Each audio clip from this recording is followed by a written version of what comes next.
Hi, I'm Joanna Rochester, and this is Real Talk Soul Alchemy on Speak Up and Empower. I wanted to share with you some tips and techniques and tools about the awakening process. It can be a really challenging time when you start to become more conscious, when you start to understand that there is more in this life. That you maybe have found that you feel stuck and that you want more joy, you want more happiness, you want better health, whatever your more is. But the awakening process, the individuation process, the increasing consciousness process, whatever you call it, whatever it feels like to you right now, it's not an easy journey to be on. It's not something that you're just gonna read a book about and all of a sudden have yourself figured out. But this is the beauty of it. It's such a beautiful process to be on. It's such a beautiful journey to be on, that if you're ready for it, and probably if you're watching today, you are ready for it or are already more conscious and on your journey, is that it's being more conscious, more aware, diving into loving yourself more, diving into understanding yourself more, recognizing, remembering who you are, can bring such joy and such happiness and so much peace into our lives. And peace may not seem like what you want, but you can have, and that's the beauty of it, whatever you're searching for, whatever you want, whatever you think is ideal for you, then you can create that once you let go of your story and once you come to realize who you really are.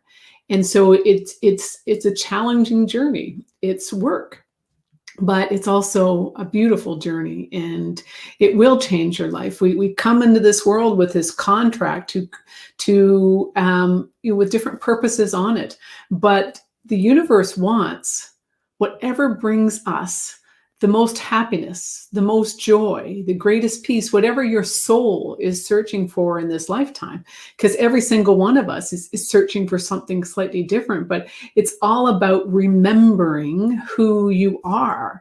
When we come into this life, we forget who we are. It's part of what we set out for in life. And so we forget what we're capable of. We forget what our soul truly is, that we are gods and that we are able to manifest anything we want, that this journey can be a beautiful one. So we forget. And then we go through our lives and we experience different things. We have different adventures. We meet different people that teach us different things about ourselves, or we're there to teach them. But it's not easy, once again, but it's so worth it. It can bring so much joy. So that's what I wanted to share with you a bit today about, how to take yourself in that next step, to realize that you're on that journey of awakening, remembering whatever feels right to you, but then, why it's so worth it to continue on and not get caught up in everything that's going on in the world and feel that you have to step away from it and have to let go of this desire to have more in your life. Because the more you step into alignment with your soul purpose, the more you step into remembering who you are, the easier life becomes. There is a greater purpose. There is more joy. You can start not getting caught up in the world that you exist in right now, and not getting caught in a lot of the stuff that's going on, the collective consciousness, fear and anxiety and worry, and be able to still get into a flow and start to remember more. So I'm Joanna Rochester, Soul Alchemist. I help people on their journey of becoming more aware, becoming more conscious, of coming to realize what your story is, uncovering those pieces that of the story that you created for yourself, and starting to remember who you really are, remembering that you are a soul that contains this physical body and not the other way. So when we continue on in our journey and let go of this physical body, then we remember who we really are. And that's an amazing journey. So, my nose is really itchy. What is it about noses? I'm not sure. Anyways, Speak Up and Empower is an online community of people that are focused on creating a world that they've dreamt for themselves, of finding, the experts that share their wisdom and knowledge and their story, and those that are searching for more. And we bring them all together at speakupandempower.com. So in your journey of awakening, so some of the signs is you may be feeling stuck. So right now in a place in your life where you think, oh, nothing's moving, I'm not moving forward, I don't want to go backwards, I'm not sure what I want or how to get it or anything like that. You may be thinking that there should be so much more to life than what you have right now. More joy, more happiness, a better career, better relationships with your kids, with your partner, with your family. You may be thinking that you want more, that what you're doing right now, this personal journey that you're on, is not enough, that you were meant for bigger things, to help more people, to be a healer, to be a guide, to be a teacher, to be an example, to be a gift to the universe. And all of these things are possible. Whatever you intuitively feel, whatever you feel inside of you, it's there for a reason. It's there, right? Especially as you start to awaken your intuition, you start stepping more into your intuition and being able to recognize it more, to be able to get to know the symptoms, or not the symptoms, or the signs, the signals that you're tapping into your intuition. And your intuition is your own inner wisdom, your own inner knowledge that's already there inside of you. And it can also draw from your Akashic records. And your Akashic records are your story. If you don't know already, they're your past, your present, and your potential future storylines. And you carry them around with you in your energetic, your auric field from lifetime to lifetime. So those records can be opened up and you can examine them. But we all have in our subconscious memories of past lives. And you may have experienced or tapped into some of those memories, maybe a feeling of deja vu at some point in time, or maybe when you were younger, things just didn't feel right. You didn't feel normal, or you didn't feel that you fit in with other people. That is very common for lots of people that are awakening, is that earlier on they never seemed to fit in with other people, or they perhaps never really wanted to. They were very happy being by themselves, sometimes creating a dream world for themselves. These are all signs of someone that either has awakened, or is going to awaken, or is already awakening, but unsure about where they are. You may be feeling a lot of energy, not only your own, but you may be picking up a lot of energy that's going on in this world. If you're an empath, you may start feeling people's energy when you're around them, or not only when you're around them, but when you're doing Zooms, watching webcasts, podcasts, whatever.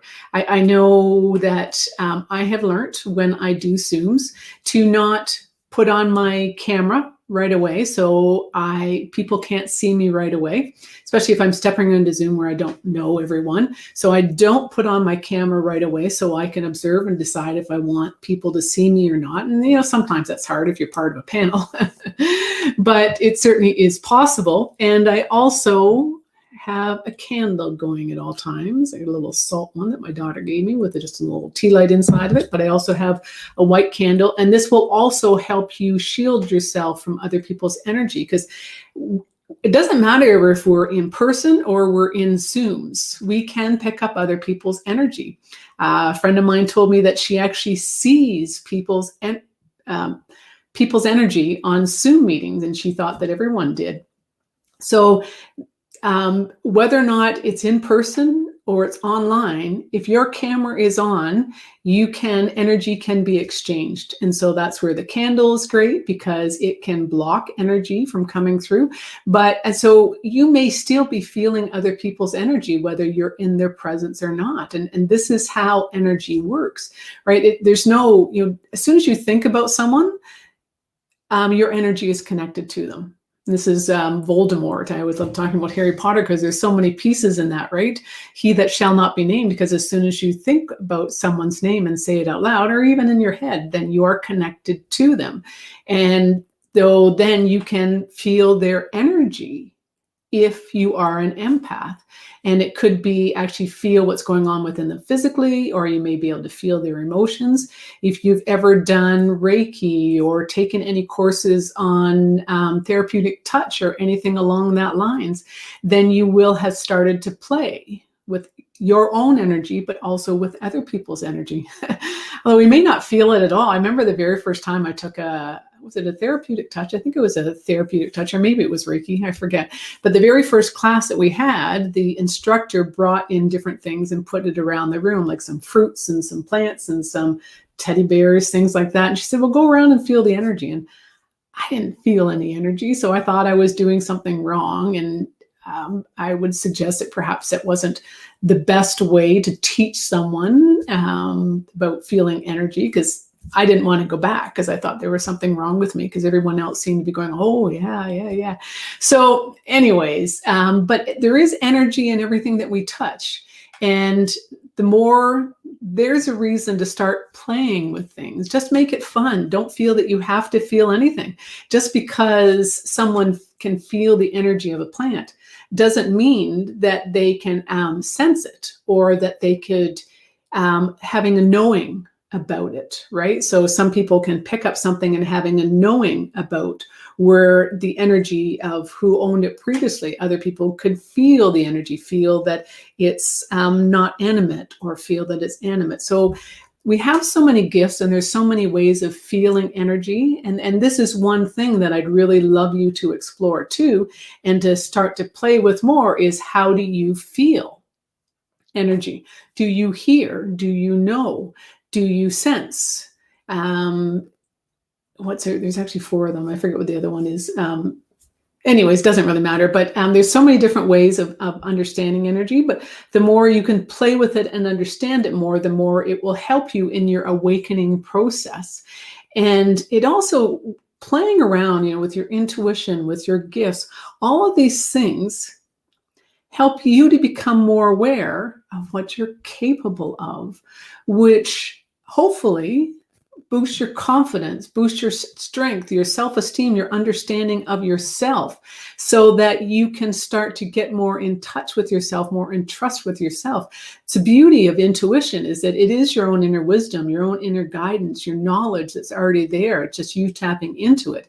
The more you can recognize it, develop, and trust it, the more you can utilize it. And it's just there to make your life better, right? To help you make decisions quicker, especially if you're in business or anything like that. If you can trust your gut, not only about business, but about people, then you don't have to worry about whether or not you can put yourself out there.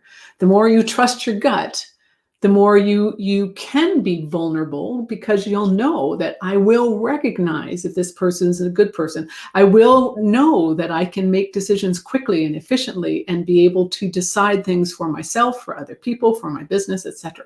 But that's tapping in and trusting your intuition and learning to understand it more. And it's not necessary. Your intuition is perfect, yes. But we don't always read our intuition correctly if we're not really in touch with ourselves. So that's where playing more with it and recognizing that this feeling in my gut is a good feeling. For some people, when they tap into their intuition, they will feel like butterflies in their stomach, or the hair stand up on their arm, or, there's so many different ways of tapping into your intuition. Whereas other people, when we're on the right track, they won't feel anything. So if it's good, then they won't feel anything. But if it's bad, they will feel that knowledge. Whereas for other people, it's the opposite. So there's where getting more in touch with who you are and awakening more will help you on your journey of becoming who you are, who you're meant to be, that awakening process. So intuition is a huge tool, right? Start journaling when you are intuitively guided, so you can recognize the signs and pay attention. And one of the biggest things with journaling is that it just makes you focus on the moment. And so you can pay attention. Breath work. brings you back into the moment, back into the present, back into the now. Because really, the journey of awakening and the journey of consciousness is being present. And I think that's one of the biggest things that I've really noticed on my journey of awakening and becoming more conscious is that so much more of my life is spent here, right now, letting go of that past and not worrying about the future, not thinking so much about the future, because I can trust that whatever is about to happen is for my best and greatest good. Whether or not it's ideal or what may seem like it's ideal at the moment, but sometimes there are things that happen that that I can't always trust. There's Tony again. Thanks for showing up, Tony. Things can happen that may irritate me, that make me mad, make me feel lower vibration or negative emotions. But that's okay, because that's teaching me something. As soon as I feel irritated or angered or mad or frustrated, I know that it's time to pay attention and figure out what's going on. What am I being shown? What lesson should I be learning from this? How can I understand myself more? And so whether it's I don't want to say good or bad because that assumes something, but whether it's irritating, it's a high vibration of love, joy, gratitude, happiness, or it's low vibration of irritation, grief, anger, any of those things, it's all teaching me more. So the more I can listen and pay attention and recognize my emotions, the more I can become aware. And the more that I'm aware, when I am emotionally triggered, which I just don't get emotionally triggered anymore because I've done that inner child work. I do a lot of shadow work, and it's not like my work is done, right? But it's constant. And it is that you uncover that, that cliche, and sometimes it gets overused, but it's so true, right? That you open up that onion and there's so many different layers within it. So listening to your body and paying attention and understanding your emotions is so important on that journey of life, that journey of awareness, that journey of awakening. And so, your intuition is a great tool, being that observer, which I talk about all the time. But all of these things will help you step back into you and dive into who you are.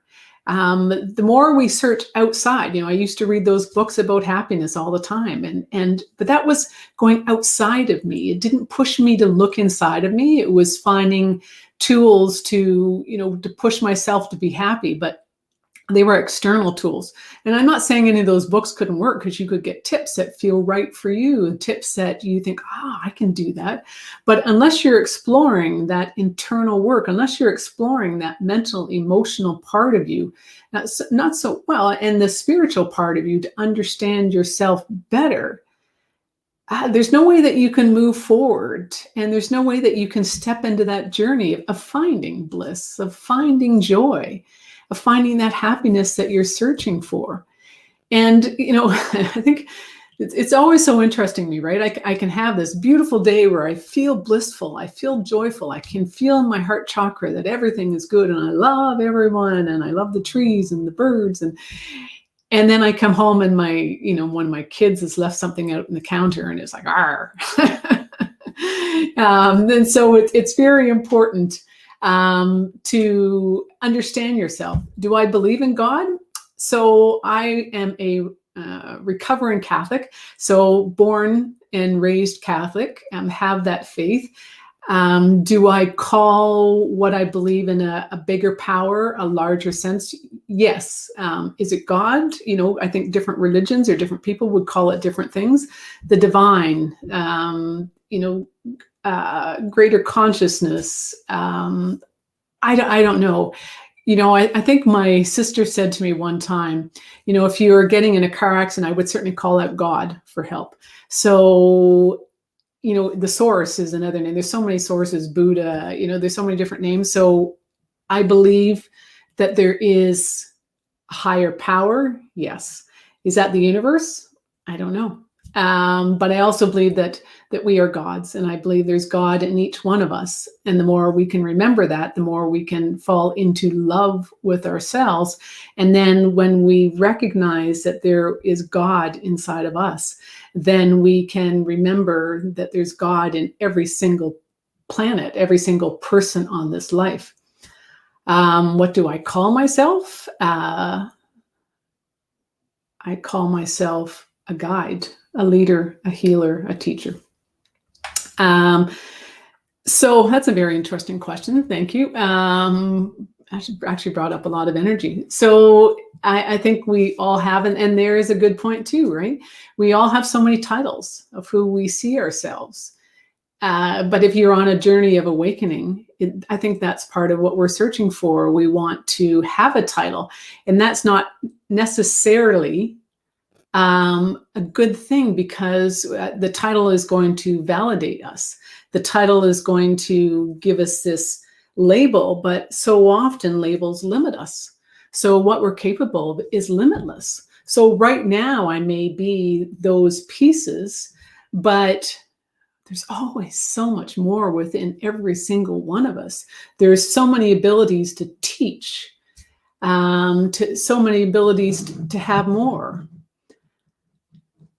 So wonderful. So, and spiritual, that is, I think, if you're tapping, I think like we're all capable of spirituality. We're all capable of being spiritual, but some people, it means different things to different people. So it's just such a beautiful journey that I coming to understand that, like, if you're here today, that you have already begun to awaken, you have begun to remember, you're searching for more, you may be, and I don't ever like to compare us, but it is like some of us are on this step, and some of us have ascended to a different step. We've incorporated, we understand more, we've done more of the work on ourselves. So it is truly a beautiful journey, and it doesn't mean if you're on this step that you're any different from us in this step. It's just that we dived into it more. That's okay. Anytime that someone asks me a question, it's not only you that needs to know, it's also other people that need to know. But also when I am talking, doing a webcast, it's never scripted. It's always, I'm guided to say different things. I have things that I want to share, but it's always being guided because someone needs to hear. So on this journey of awakening, remembering, step into who you are and who you think you want to be, and know that that could easily change over time. Who I am today is completely different from who I was yesterday, and who I will be tomorrow. And, I had someone years ago tell me, say to me, well, what if with all these titles, you're actually the gift? And that was such a huge eye-opening. And I guess I've been moving towards that, because what is a gift? It's that you can guide people and teach people and provide them with inspiration, or possible, that one moment where they open up and they become triggered. If you have epiphanies, that's wonderful. But it's not always like that. And oftentimes we don't even recognize when something has happened until afterwards. And we look back and go, oh, that's interesting. Look what happened there. And I think my whole journey, my whole life has been that of having these steps and people stepping into my life and guiding me without me even realizing it. And one person says one thing, or I hear a song and I hear a line, and it's like, that is it. And it changes things for me. But once again, without in that moment realizing it. But having said that, now I am so much more conscious of being in the moment than I ever was before. And now there's often times where I do realize that, oh my gosh, this just happened. And oh my gosh, this is releasing something or changing something or helping me to let go, to move forward, to, let go of the past, or not have those emotional triggers or those connections or those ties. So the journey is a beautiful one of awakening and remembering. The journey is one that I would encourage all of you to dive into. It can be challenging, because so often as we move forward, in order to move forward, in order to be that higher vibration, we have to uncover and become aware of the yucky stuff, of those emotions that are stuck. Anytime I have a client in my office, or on a Zoom, and they start to cry. It's always, we always do that, right? I'm sorry, we don't want to be embarrassing and cry in front of everyone, but it's always, to me, it's almost a gift when someone cries, because we've tapped into something and we can release it and we can help them move forward. So, especially when you get into that inner child work and everything like that. So, if you got a story, then we can connect afterwards if you want, but or send it to me. So, but please reach out. My YouTube channel is Joanna Rogister, Soul Alchemist. You can see my email address down below. So please reach out if you have any questions, any concerns, would like to know more about what I do and how I help people on their journey of soul alchemy, of transforming from where you are now to where you want to be, to where life is taking you. And it's all about checking in with your guides, your teachers, intuition, and teaching you all the tools that you need to be on your journey. And this was Real Talk Soul Alchemy on Speak Up and Empower. And Speak Up and Empower is an online community at speakupandempower.com. We have conversations that change the way you see the world. Thank you for joining me today. And we'll see you next Thursday at 12:30 for more Real Talk Soul Alchemy.